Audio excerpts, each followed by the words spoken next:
Let's pray. We thank you, Heavenly Father, for the many blessings that you have provided us. Just ask, Lord, that you be with Rachel as she speaks to us, and we listen with open arms to what you have to say. Amen. It's certainly a privilege to be here this morning. For many of you, you remember many years ago when this was where we established our home when we moved to West Liberty, Bell Fountain. And it has certainly been a wonderful 36 years, and I have many fond memories of friendships with many of you. I asked Kim to read the scripture because of how impressed I was with that phrase that we are co-workers with the Lord. And I think how often we forget what our role is. For the Lord has assigned us to be those co-workers. Mennonite Central Committee is a worldwide ministry of Anabaptist churches that shares God's love and compassion for all in the name of Christ by responding to basic human needs and working for peace and justice. Mennonite Central Committee envisions communities worldwide in right relationship with God, one another, and creation. Those of you who know me know that I have believed in MCC for a very long time.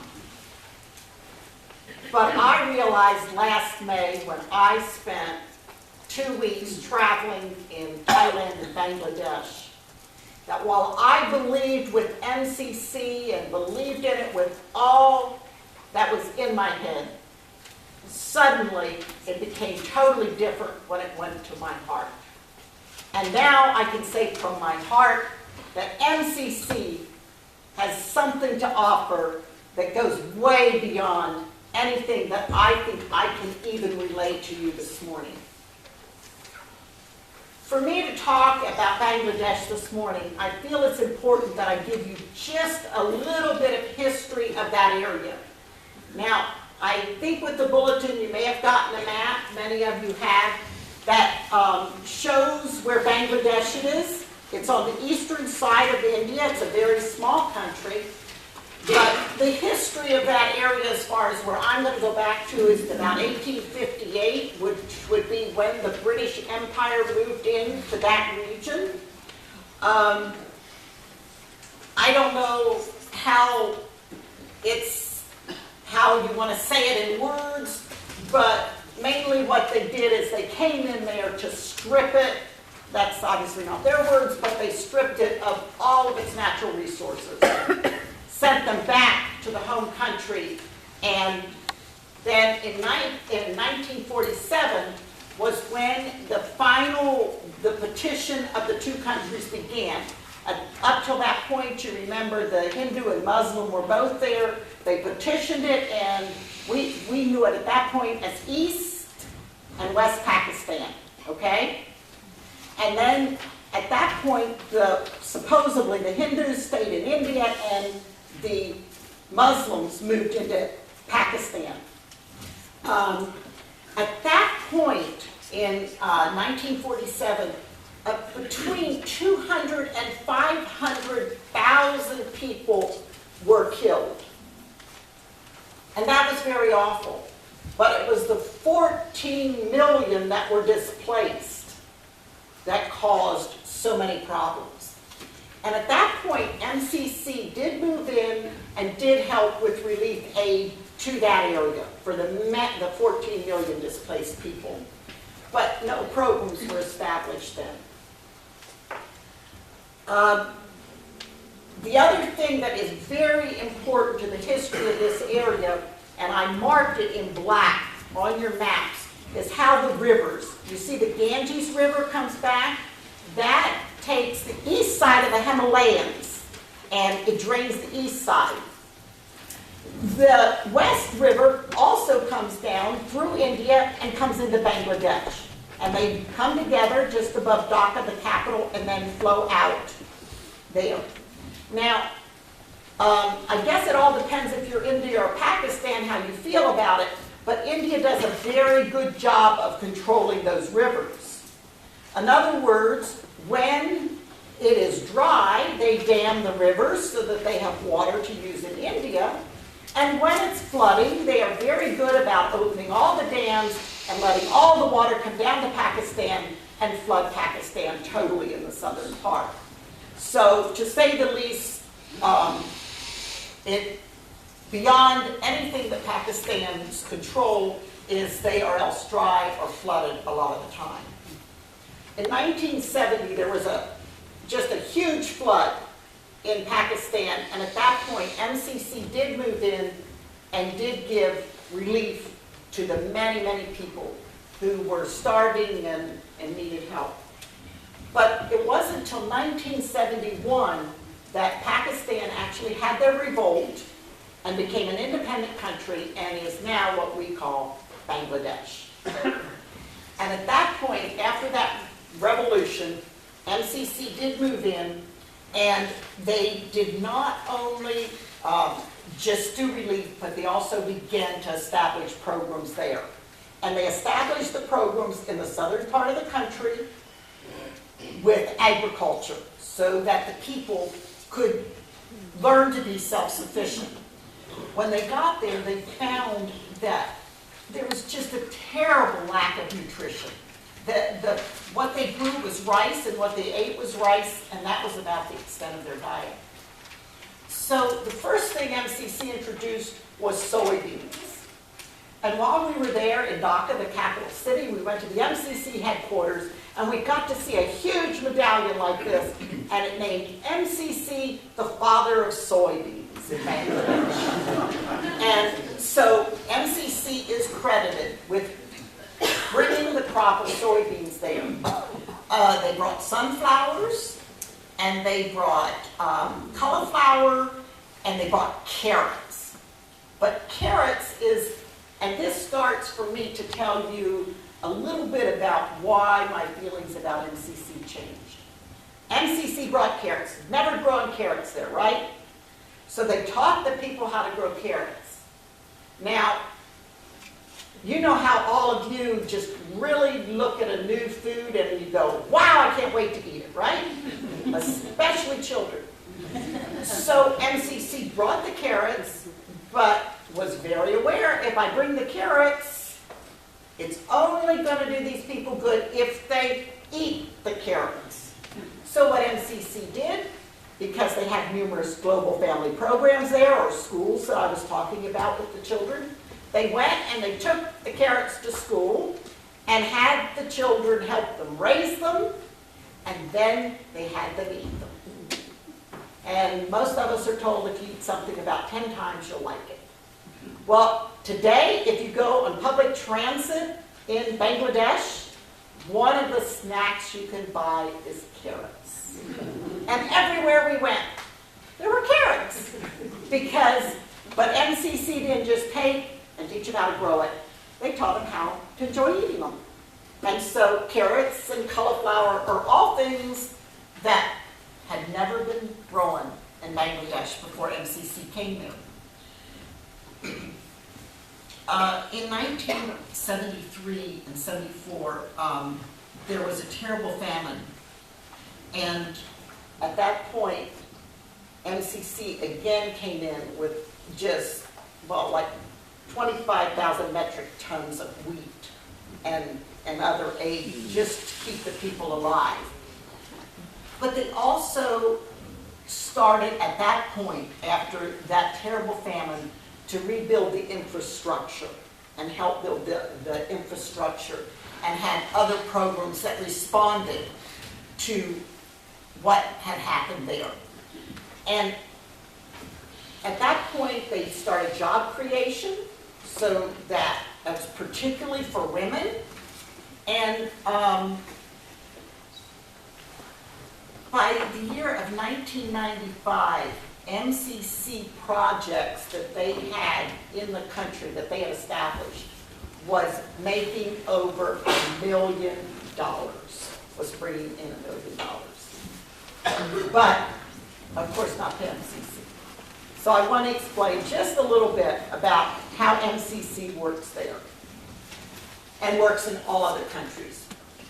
They went and they generated jobs teaching women how to sew saris was one of the jobs that they taught them, or how to make leather bags, or how to make paper products, and they worked with them.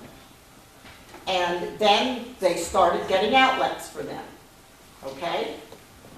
And after a while, they had a store, and they had enough outlets over the world that MCC, as soon as it started making money, made it into its own organization. Aaron, I have the name there on your paper. You can actually look it up online. And we got to go in that store. It's probably 7 stories in Dhaka, the capital city. And if you would ask anybody there and say anything about like Central Committee or MCC, they'd have no idea what you're talking about. But that is actually a store that 20 years ago MCC founded and is still running today on exactly the same principles, that they pay the people who make their products a fair wage and then sell it to the public. And for me, what was so astounding is that MCC was able to so give out their message that 20 years later, having no MCC directive, they still go by those same guidelines that MCC established. So when they got done with that, then they moved to another area, start new projects, and just 5 years ago, Tree is another one that's exactly the same way, that they started it up, MCC started, and like the soaps they make, Japan motels buy them. And so once they have all these buyers, they again spun off the company, and they have 8 companies that are now part of that and are going all over the world. So to me, it was remarkable to see how they do as they establish and work with the people. Pyra, which means humble, is their peace project. And their peace project is all over the country. And I will give you a little idea of what it means. One of the things they do is they go into the schools. And they go in and they have a club. And the kids come to the club and then they say, okay, how about we give you a grant for $100? What would you like to do with it? And they can choose. One of the things that many of the clubs have chosen is to do a playground. And so they get a land, because there's lots of just land setting there that is kind of just sets there and builds up trash. So they clear the land, and then they put in a playground equipment, and then the community comes, and it's a place for the kids to play. Well, that's all fine and good. Wonderful. But what has happened is what is amazing. So you go and you take your children, or maybe your mom's busy and she sends one of the older ones to take one of the little ones, or you take your niece or your nephew. And after a while, the people of the community learn to know each other.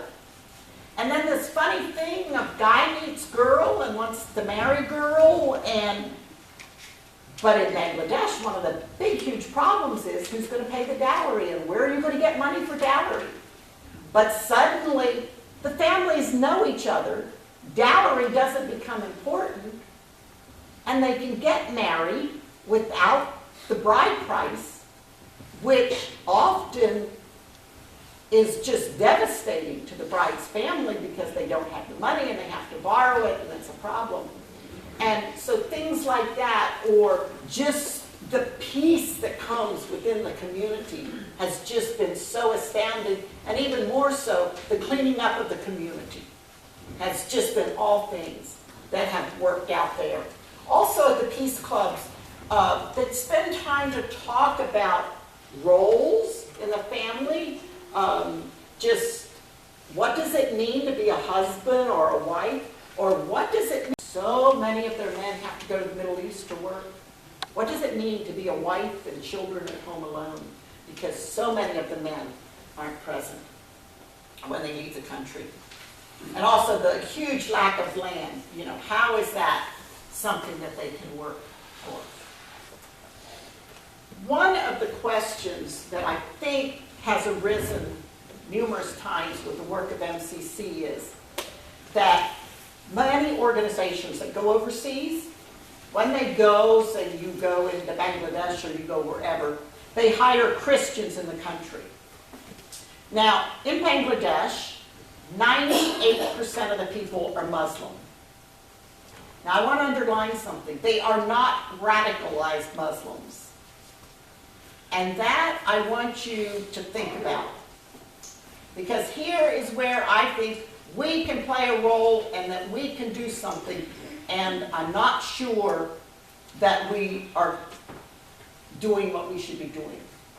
Once you have a radicalized people, then we move in and try to change their opinions, right?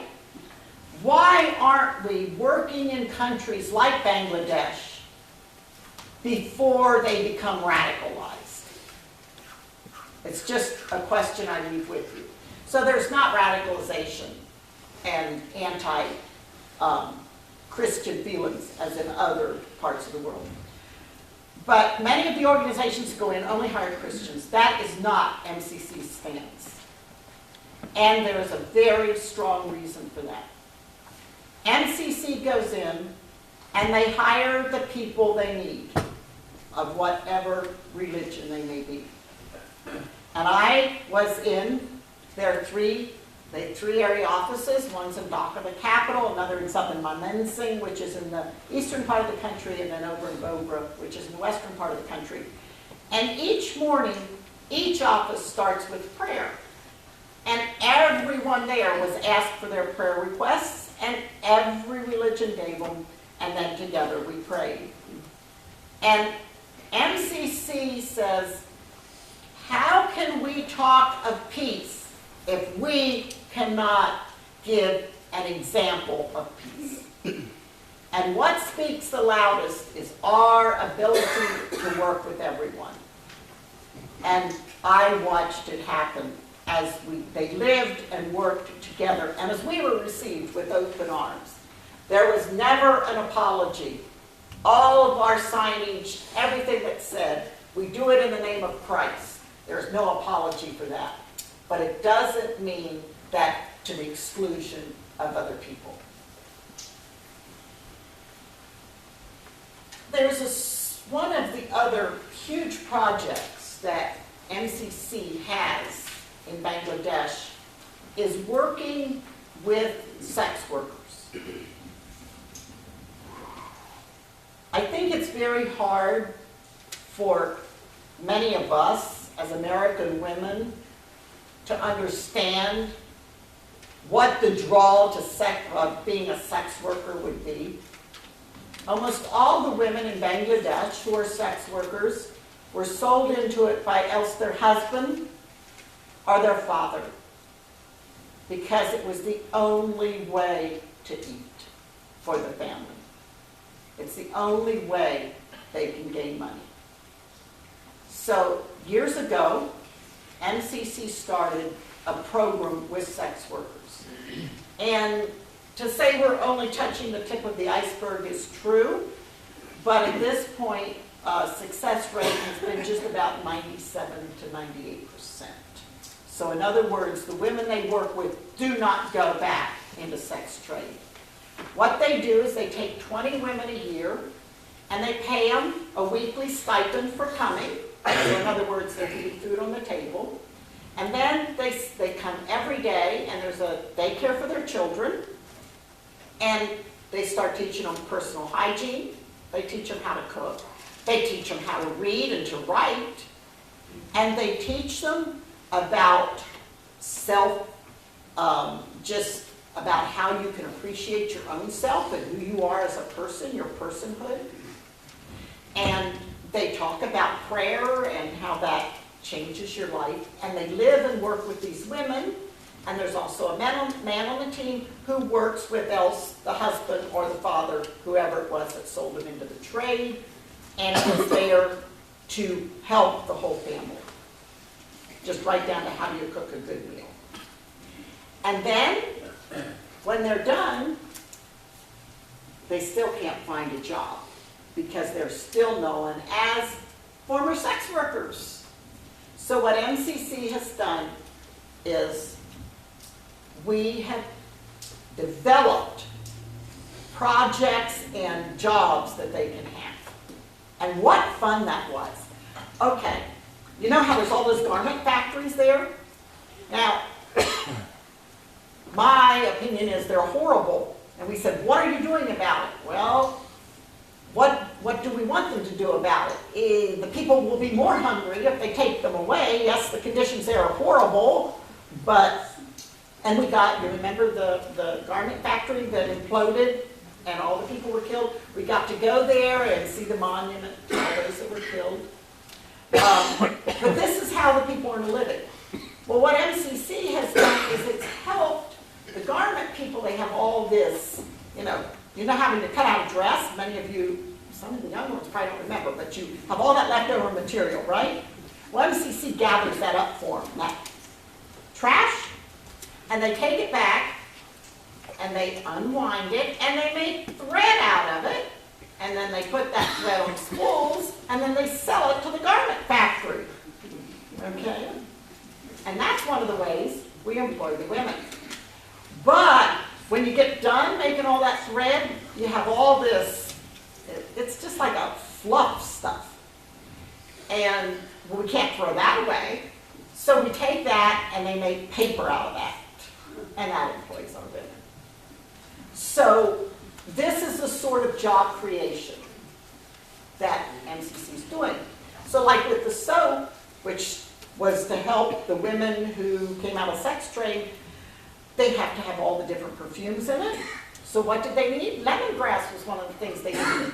You don't need a lot of land. So they went back to the fathers and the husbands and said, would you like to learn grow lemongrass? And we will buy it from you. And then you will have money too. And so I love how the whole thing interweaves. You don't just say, okay, I'm going to move in, I'm going to get you out of sex trade, and then go and have a good life. But to see how they can build those lives into meaningful ways. Well, one of the other projects that MCC is working on in Bangladesh right now, and one of the things is because you support MCC that they can do this.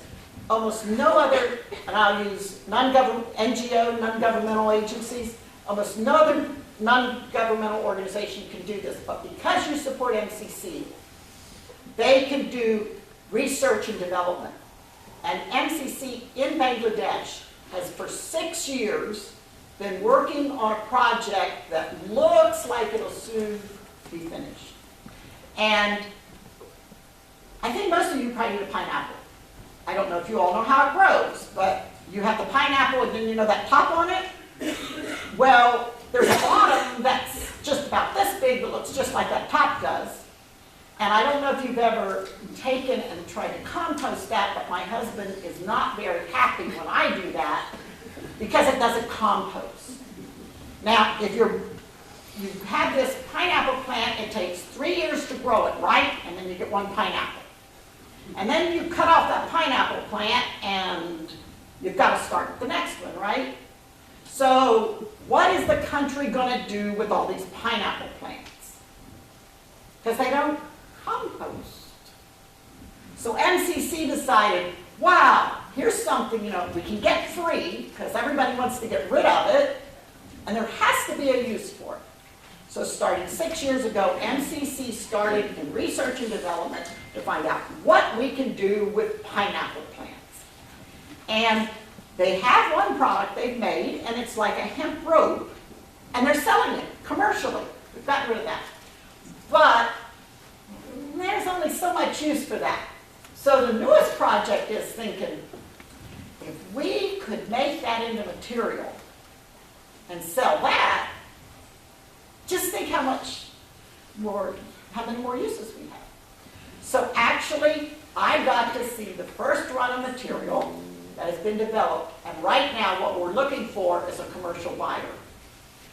But while this is tremendous for Bangladesh, just think of Guatemala and Honduras and all these countries that we're eating all their pineapples, and they don't have room to grow their stuff. If we could make jobs, and this could be shared. But when we talk about co-workers, that's one I was just amazed, because we give them development, and we give enough money that they can work in development to try to do the project there. And you know, one of the things people say, well, why would anybody go into sex workers? Alo was a woman who at 14 was forced into marriage, because then the family got money to sell her to be married. And by 16, she had her first child by C-section. And after that child was born, her husband, who was a cook, was hurt on the job, could not work. The next year, she had another baby, went into the hospital to have a C-section, and of course, there was no money, and so the hospital would not release her until her bill was paid. So somebody came in and paid the bill and took the baby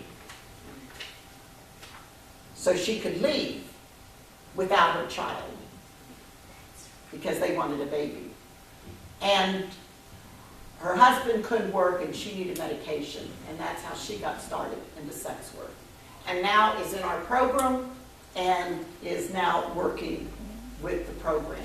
So I don't know at 17, after a life like that, how many more choices a lot of people would make, but it was just thrilling to hear the stories.